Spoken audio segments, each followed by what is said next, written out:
and I'm going to make you the presenter. So make presenter. Send and present. Okay. So there we go. Okay, so, Hold on, can't see your screen yet. yeah, it's all right.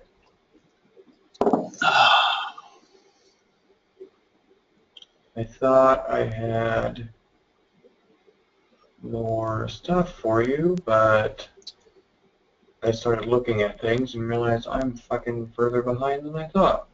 So you have less stuff? Or more stuff? Well, it makes sense, but, yeah.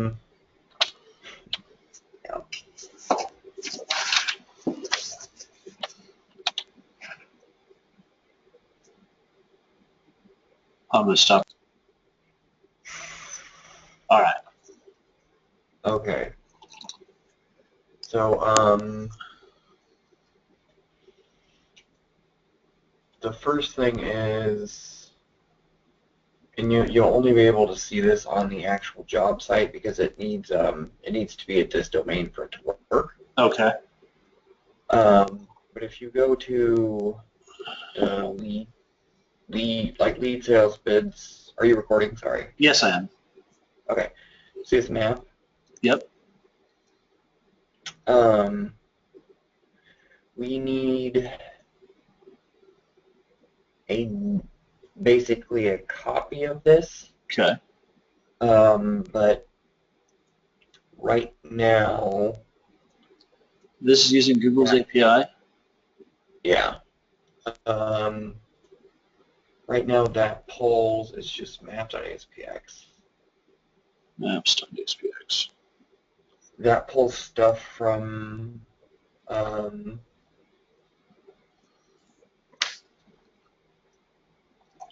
leads list.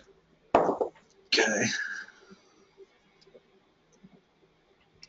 And essentially you're going to copy everything. It's just instead of pulling from the leads list, Right. you're going to pull the same shit from the sales list. Okay. So basically the same, it's probably going to be essentially a carbon copy, just looking at the different where clauses Right. that pull sales versus leads. Sales. Okay. Sounds easy enough. Yeah, it's somewhat easy. I mean, I say that because it's easy for me, but the other thing I was going to have you do, which like that's when I realized I was too far fucking behind to have you do that yet. Right. But you can do it at least on the bids list. Okay. So bids list. Now that's a bug, or not a bug, but unnecessary. The bids list needs to be limited now. Right. Based on whether or not a user can see all the branches. Right. So there's examples of it in the started list, at the jobs list, the jobs completed list right here. So basically it says if they're in this role or they can see all the branches. Okay. If not. So essentially if they're not an admin or they don't have this setting set, we have to limit it to the specific branch they're set to use. Right. But you should be able to just copy this and so we're only going to do that on the bid list page for now. I need to do it on all the other pages, but I realized I've got to convert them to different bullshit. Right. So it's going to be a pain in the ass, but I'll do it. So that's the two things that I can probably have you do right now. Are they both an hour or? Yeah, at least.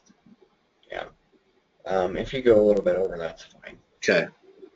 But yeah, the map page and then limiting just the bids page. I would say keep the bid thing in mind because I'll have you do it on a couple other pages. Okay.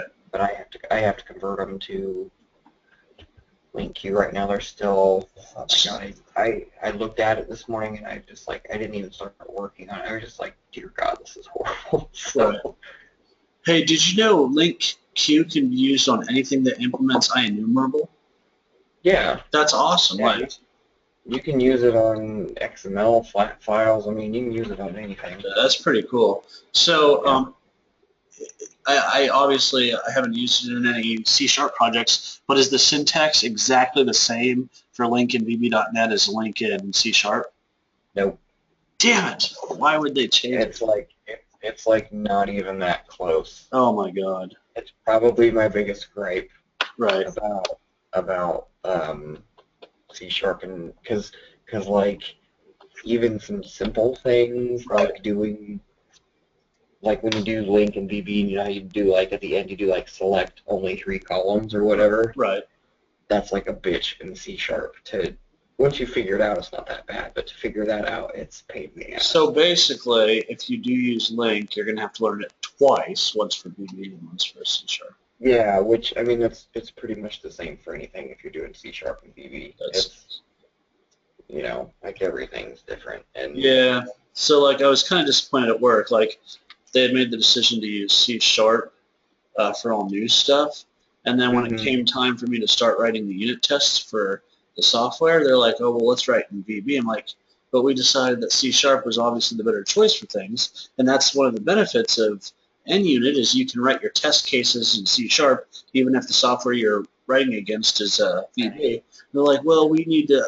The two of us need to be understand it too." I'm like, "Oh." So yeah, they're just they're very backward thinking. Like yeah. like NASA was quicker to adopt fucking change than these To me, people it are. sounds like they just don't want to get out of their comfort zone. Yeah, and as a developer, that's a horrible fucking attitude. Yeah. But anywho, sorry, I didn't mean Yeah, to I mean, dude, if you end up having to work in them both eventually, like I flow seamlessly through Yeah, them.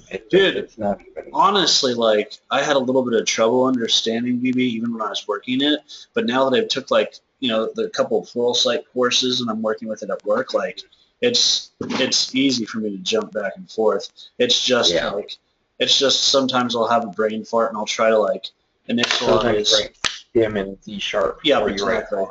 Or Yeah, I'll start putting semicolons in the VBs.